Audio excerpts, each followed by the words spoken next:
With good news for today from Baptist Press, I'm Brandon Porter.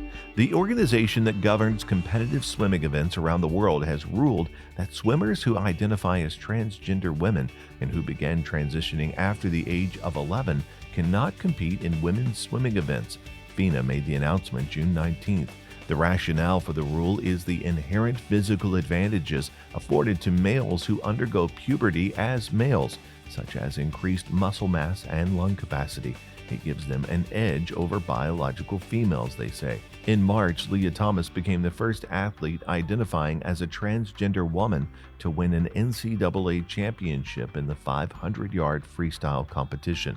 The decision highlights God's design of both men and women as distinct but equal in terms of worth and value, said Jason Thacker, director of the Ethics and Religious Liberty Commission's Research Institute.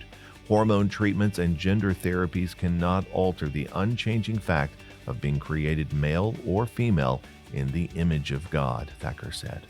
The local New Testament church is not the goal, Vance Pitman, president of the Sin Network, said of church planting during a Sin Network panel discussion at the 2022 SBC Annual Meeting.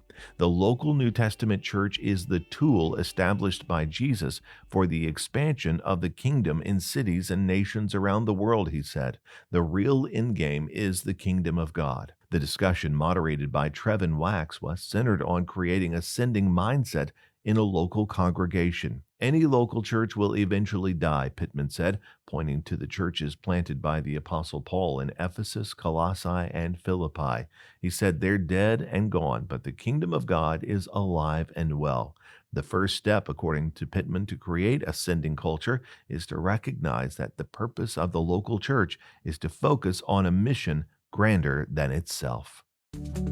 Good News for Today is made possible through our friends at the Voice of the Martyrs, a nonprofit organization that serves persecuted Christians around the world. Founded in 1967 by Richard and Sabina Wurmbrand, VOM is dedicated to inspiring believers to deepen their commitment to Christ and to fulfill His Great Commission, no matter the cost. Find out more and sign up for their free monthly magazine at vom.org/good news.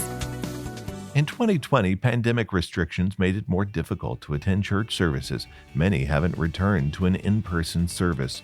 The pandemic greatly affected teenagers and young adults, and according to Lifeway research, 66% of church-going teenagers drop out for at least a year between the ages of 18 and 22.